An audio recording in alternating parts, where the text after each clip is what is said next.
Welcome dear students. आज के video tutorial में हम यूनिट फर्स्ट का टॉपिक वर्चुअल मशीन के बारे में डिस्कस करेंगे। इससे पहले के वीडियो ट्यूटोरियल्स में हम ऑपरेटिंग सिस्टम स्ट्रक्चर के बारे में पढ़ चुके हैं, जिसमें हमने ऑपरेटिंग सिस्टम स्ट्रक्चर के 4 parts simple, layered and micro kernel और मॉड्यूल्स, इन स्ट्रक्चर्स के बारे में पढ़ा था। तो वर्चुअल मशीन जो टॉपिक है वो भी ऑपरेटिंग सिस्टम स्ट्रक्चर का ही एक पार्ट है। तो आज हम देखेंगे कि वर्चुअल मशीन क्या होता है। Virtual machine is a virtual representation of a physical computer. Virtual machine means illusion that each user has its own private computer in multi-user environment. Actually क्या है कि यदि सिंगल ऑपरेटिंग सिस्टम है और बहुत सारे यूजर्स मल्टी यूजर एनवायरनमेंट में काम कर रहे हैं, तो उनके रिक्वायरमेंट के हिसाब से different type of user services होंगी। तो अब इससे क्या है कि बहुत सारे यूजर्स जो हैं जब सिंगल ऑपरेटिंग सिस्टम पे काम करते हैं तो वो डिसअपॉइंट हो सकते हैं। अब इसका ये सॉल्यूशन तो नहीं हो सकता है कि सभी के लिए अलग अलग ऑपरेटिंग सिस्टम हो, या सबको मतलब जैसे मान लीजिए आप विंडो ऑपरेटिंग सिस्टम में काम कर रहे हैं, ठीक है। अब आपको मान लीजिए लाइनेक्स ऑपरेटिंग सिस्टम में भी काम करना है, तो एक तो ये है कि आप डिस्क का पार्टीशन कर देते हैं कि मतलब आपकी जो हार्ड डिस्क होगी उसमें पार्टीशन कर देंगे, एक विंडो स्टोर कर देंगे और एक पार्ट में आप लाइनेक्स स्टोर कर देंगे। लेकिन एक और तरीका है कि जो मेन जो फिजिकल कंप्यूटर है उस पर तो विंडो ऑपरेटिंग सिस्टम स्टोर रहे, लेकिन हम किसी सॉफ्टवेयर के द्वारा हम उसके अंदर दूसरा मतलब लाइनेक्स ऑपरेटिंग सिस्टम जो है वो वर्चुअली उसके अंदर इंस्टॉल कर दे। इससे क्या है, यूजर जब चाहे विंडो ऑपरेटिंग सिस्टम पे भी काम कर सकता है और लाइनेक्स ऑपरेटिंग सिस्टम पर भी काम कर सकता है। तो इस तरह से मल्टी यूजर एनवायरनमेंट में भी इस तरह से अलग अलग ऑपरेटिंग सिस्टम यदि यूजर्स की रिक्वायरमेंट हो, तो इन सब प्रॉब्लम्स को सॉल्व करने के लिए virtual machine operating system use किया गया। तो वर्चुअल मशीन ऑपरेटिंग सिस्टम के द्वारा कई वर्चुअल मशीन्स क्रिएट कर दी जाती हैं, ठीक है। प्रत्येक वर्चुअल मशीन्स हर यूजर को एलोकेट कर दी जाती है तथा यूजर फिर अपने हिसाब से ऑपरेटिंग सिस्टम को यूज कर सकता है। प्रत्येक यूजर को ये लगता है कि वह अपना खुद का प्राइवेट कंप्यूटर यूज कर रहा है। तो when we run different process on an operating system, it creates an illusion. ये आभास देता है कि each process is running on a different processor. मतलब सबको अब लगता है कि उसका खुद का प्रोसेसर है और वो खुद ही उस पर काम, मतलब खुद का ही ऑपरेटिंग सिस्टम उसका ही काम कर रहा है, लेकिन एक्चुअली ऐसा होता नहीं है। Simultaneously many other operating systems are virtually working on a single computer, ठीक है।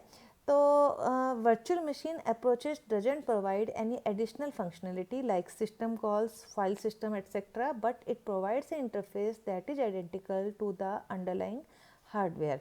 Each process is provided with the copy of underlying hardware, main जो हार्डवेयर है उसकी, ठीक है। तो multiple virtual machines can exist with in A single host at one time, ठीक है। वर्चुअल मशीन्स को क्रिएट करने के लिए सॉफ्टवेयर इम्यूलेशन मेथड्स यूज किए जाते हैं। तो ये कैसे कार्य करता है ये हम अगली स्लाइड में देखेंगे। ये जो डायग्राम है ये आपका नॉन वर्चुअल मशीन्स का है। नॉन वर्चुअल मशीन में क्या है कि आपका ये हार्डवेयर है, फिर उसके हार्डवेयर के ऊपर की जो लेयर है कर्नल मतलब जहाँ से ऑपरेटिंग सिस्टम के जो मेन फंक्शंस एग्जीक्यूट किए जाते हैं। कर्नल जो मेन पार्ट है ऑपरेटिंग सिस्टम का, जो सारे फंक्शन का मैनेजमेंट को कंट्रोल करता है, ठीक है। और देन प्रोसेस है। तो ये सब प्रोसेस एक ही मतलब इस हार्डवेयर को यूज करने के लिए एक ही ऑपरेटिंग सिस्टम का यूज कर रहे हैं। तो ये जो फिगर है ये नॉन वर्चुअल मशीन का है। अब सेम हार्डवेयर है और ये वर्चुअल मशीन इम्प्लीमेंटेशन है। तो इसमें तो क्या है, ये यूजर मोड है, ये कर्नल मोड है, सॉरी ये सारा आपका कर्नल मोड है, और जहाँ पे ये प्रोसेस रन हो रहे हैं ये जो है आपका मतलब प्रोसेस जब एग्जीक्यूट होने के लिए आ रहे हैं ये आपका यूजर मोड है। लेकिन जब ये जो डायग्राम है सेकंड वाला, ये आपका क्या है, वर्चुअल मशीन का डायग्राम है। अब इसमें देखिए अंडरलाइंग तो सबसे पहले हार्डवेयर है, और कर्नल मोड में ही जो है वर्चुअल मशीन का जो सॉफ्टवेयर है, इम्प्लीमेंटेशन है, वो कर दिया गया है। तो यहाँ पे वर्चुअल सॉफ्टवेयर जो रन करेगा वो कर्नल मोड में रन करेगा। और उसके ऊपर की जो लेयर है, 3 मशीन्स बनाई गई हैं, virtual machine 1, virtual machine 2, virtual machine 3। Means एक जो पार्ट है इसमें मान लीजिए आपने विंडो ऑपरेटिंग सिस्टम यूज हो रहा है, इसमें मान लीजिए आपका लाइनेक्स ऑपरेटिंग सिस्टम यूज हो रहा है, और थर्ड जो आपका क्रिएट किया कोई अदर ऑपरेटिंग सिस्टम, सॉल्वरिज वगैरह अनदर ऑपरेटिंग सिस्टम है, या विंडो के ही जैसे कोई अनदर वर्जन है उसको आप यूज कर रहे हैं। तो एक ही कंप्यूटर पे आप, एक ही हार्डवेयर पे आप क्या कर रहे हैं कि 3 अलग अलग ऑपरेटिंग सिस्टम को यूज कर रहे हैं। तो जो वर्चुअल मशीन का जो सॉफ्टवेयर है ये कर्नल मोड में रन करेगा, मतलब रियल जो फिजिकल कंप्यूटर है वहाँ पे वर्चुअल मशीन सॉफ्टवेयर होगा। तो वर्चुअल मशीन जो बनेगी, आपकी जो 3 मशीन्स बनी है VM1, VM2, VM3, ये एक्चुअली किस में रन करेंगी, ये यूजर मोड में रन करेगी। और यूजर मोड में उसका अपना जो है कर्नल व्यू, मतलब कर्नल व्यू और यूजर व्यू होगा। लेकिन ये एक्चुअली फिजिकल कंप्यूटर में ये यूजर मोड में, मतलब ये जो पार्ट है ये यूजर मोड में काम करेगा, और ये जो पार्ट है सॉफ्टवेयर वाला जो पार्ट है ये एक्चुअल जो फिजिकल कंप्यूटर है उसके कर्नल मोड में काम करेगा। ठीक है। तो जैसे अब मैंने आपको बताया कि अलग अलग यूज कर रहे हैं। तो इसका यूजर, जैसे यहाँ पे कोई यूजर काम कर रहा है तो वो आपका विंडो ऑपरेटिंग सिस्टम यूज कर रहा है या लाइनेक्स यूज कर रहा है, तो उसको लगेगा कि वो सिर्फ इस सिस्टम में इसको यूज कर रहा है, लेकिन एक्चुअली नहीं है, ये वर्चुअली जो है इसको शो किया गया है। तो बहुत सारे सॉफ्टवेयर्स अवेलेबल हैं, जैसे वर्चुअल बॉक्स है, एक सॉफ्टवेयर टूल है, या फिर आपका विंडो वर्चुअल पीसी है, VMware है, ये हैं जो कि सिंगल कंप्यूटर पे जो है मल्टीपल ऑपरेटिंग सिस्टम जो है रन कराए जा सकते हैं।